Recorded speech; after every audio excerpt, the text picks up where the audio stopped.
I was disowned by my entire family after being falsely accused of sleeping with my cousin's fiancée. Now the truth has finally come to light. How did my life even become this?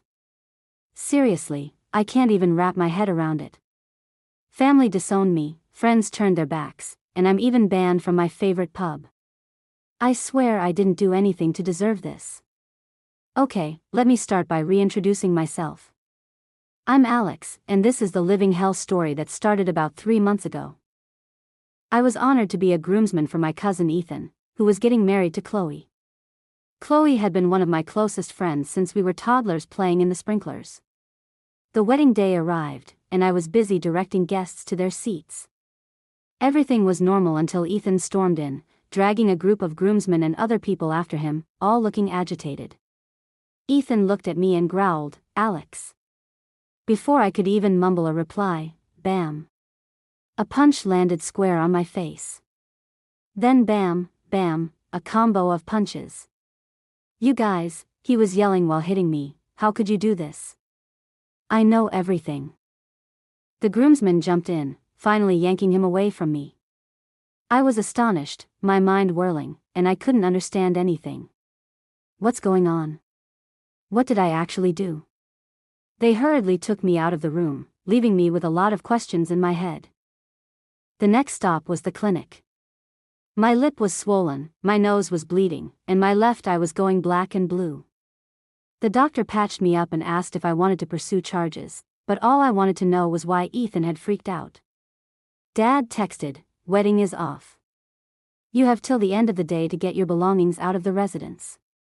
WTF? I hadn't lived with my parents in months, but I still kept some stuff there. This text was like an extra hit in the belly, and I hurried immediately to their house to get some explanations. When I entered the house, my parents and siblings stared at me as if I were a criminal. It was then that I realized I was being accused of sleeping with Chloe, Ethan's future wife. What? I was shocked. I disputed it immediately, but no one listened. My brother slammed a bag containing my belongings at my feet and kicked me out. "Get out. Don't ever return." I was absolutely disoriented, not knowing what was going on or where it was coming from. I attempted to contact Ethan for an explanation, but he had blocked my phone number. Calling anyone in the family resulted in being yelled at or getting hung up on. I finally decided to call Chloe. The initial call was a catastrophe. We were both yelling and blaming each other. But when we settled down, we recognized something was wrong. We were both caught in a trap, but we had no idea who said it or why. To avoid making matters worse, we agreed not to meet in person and instead texted and emailed to put things together. No matter how hard we tried, we kept hitting dead ends. Everyone believed we were having an affair, but when we asked for proof, they remained mute. When I finally spoke with Ethan, he asked for proof that I hadn't slept with Chloe. I was stunned. My family cut off contact, acquaintances turned their backs, and even my favorite coffee shops and pubs refused to serve me. It turned out that Ethan had connections all over the place and was not afraid to use them. After Ethan moved out of her apartment, her family abandoned her and friends evaporated. To make matters worse, her coworkers were making her life terrible. I couldn't stand it any longer, so I told Chloe I was leaving this dead-end town. She agreed, and we decided it was better to go our separate ways and start over somewhere else. Throwback Thursday, 5 years later. It's been 5 years since I last had a proper conversation with my family, 5 years since my cousin Ethan's almost wedding. Back then, I was accused of sleeping with Chloe, his soon-to-be wife. Those accusations were completely fabricated, but who cared? Ethan punched me in front of everyone, the wedding was cancelled, and my entire family turned their back on me. At first, I tried to clear my name, begging them to believe me, but after a while, I realized it was pointless. So I left everything behind and moved away. Chloe went through the same thing. Her family also believed the lies and disowned her, so she too decided to start over, but in a different state. The incessant accusations and gossip exhausted me, so I decided to break off all links with people from my old life, except for Chloe. She was the only one who fully understood what I had gone through. We kept in touch through social media and the occasional phone conversation, but that was it. For the past 3 years, I've been with Olivia, an amazing woman. I told her the whole story about Chloe and me, every painful detail. Surprisingly, even though they've never met, Olivia and Chloe get along great. They even share a love for the Hunger Games. Every other week they hop on Zoom, sipping wine and snacking, chatting about books and life. It's amazing. Olivia and I have been invited to Chloe's wedding next month, which will be the first time I've seen her in 5 years. I have big plans of my own. I'm going to propose to Olivia, not at the wedding, nor even during that trip. I don't want to overshadow Chloe's big day, but the prospect of sharing my life with Olivia grows stronger by the day. So why am I telling you all of this? Because last week something happened that shocked me to the core. A ghost from the past decided to re-emerge. Update: that day, Olivia was working from home. She does it frequently these days when she doesn't want to deal with the terrible traffic. Her job is rather flexible. I'm not that fortunate. Olivia contacted me around lunchtime.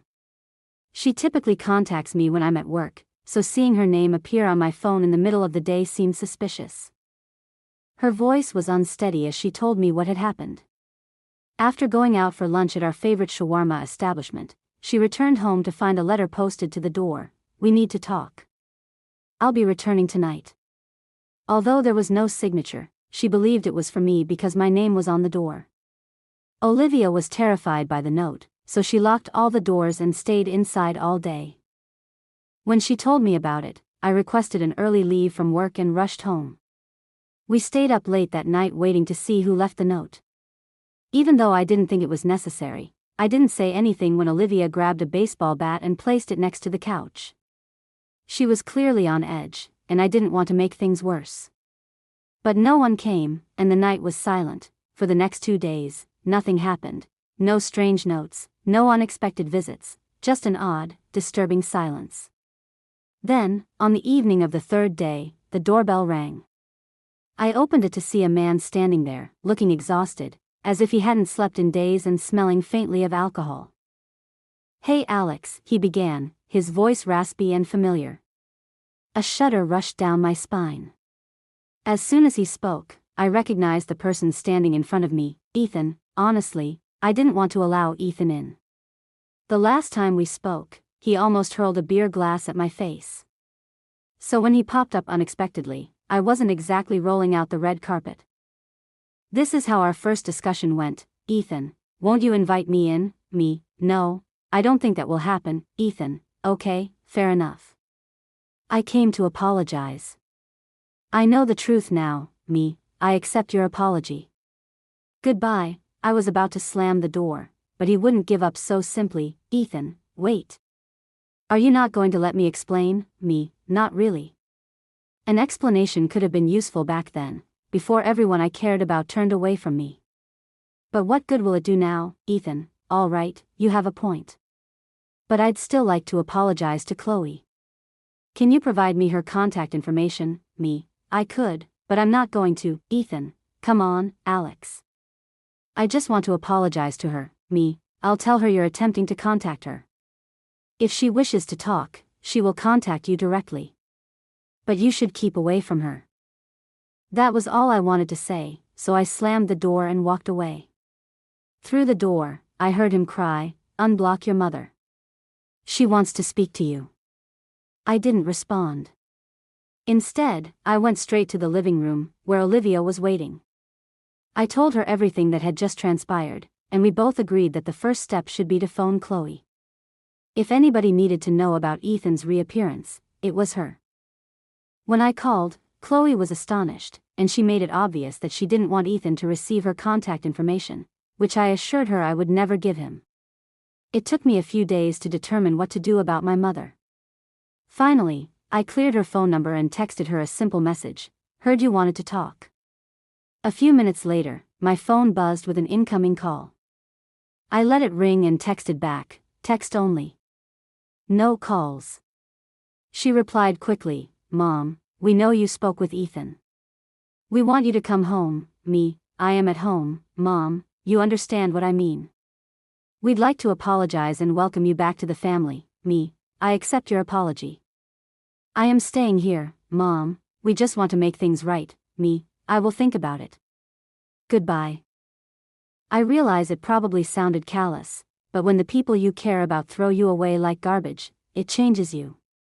Right now, I'm not ready to let my old life interfere with the life I've created here. Olivia, Chloe, her fiancé, and I are all on the same page about this. For the time being, nothing has changed. We've agreed to keep the past firmly in the past. We'll talk about it again after Chloe's wedding, but for now, remaining out of contact feels like the safest option. Wedding vibes, the truth is out. Chloe's wedding was amazing, a day full of joy and love that she absolutely deserved after everything she's been through.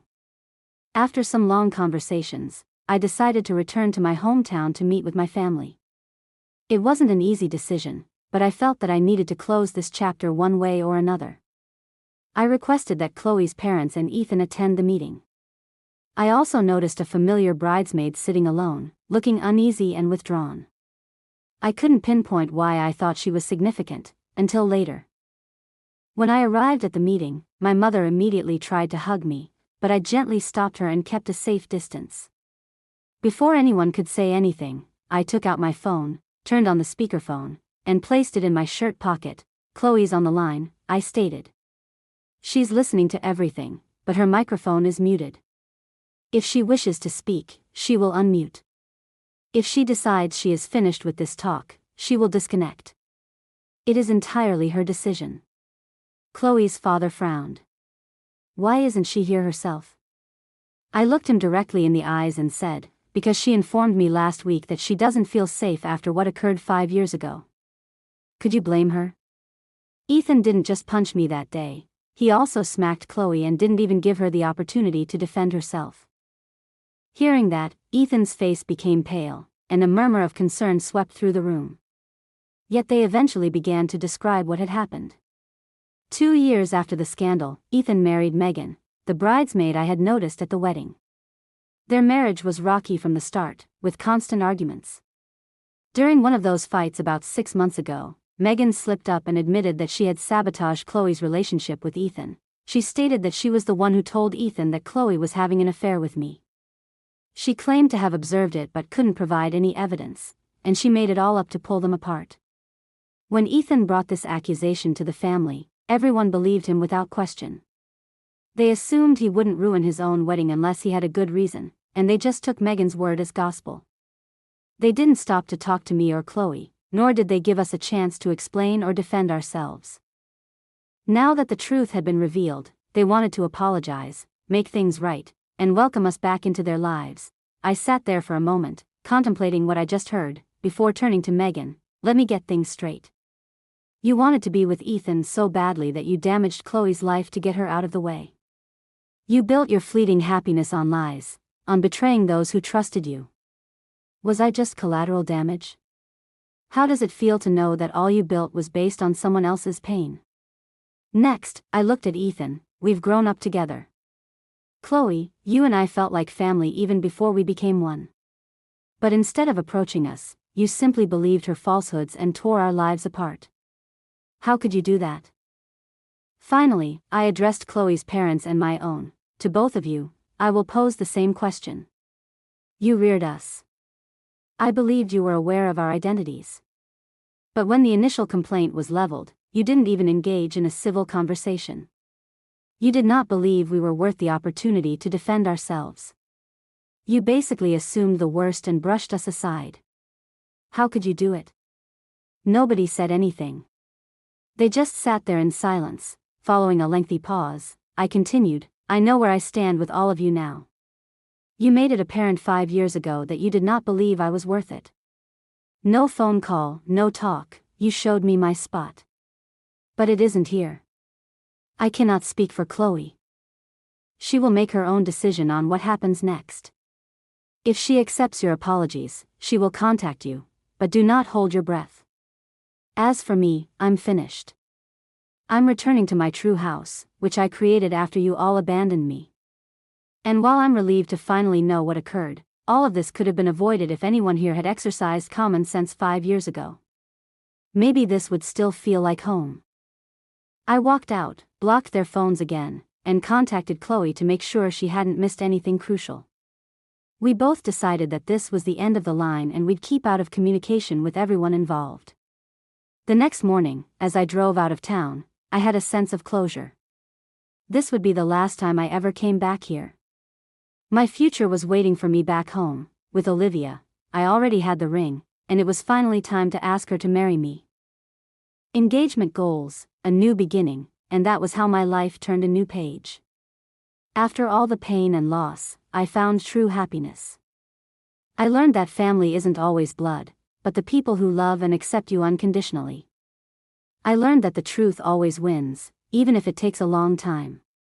And I learned that no matter what life throws at you, you can always stand up and build a better life.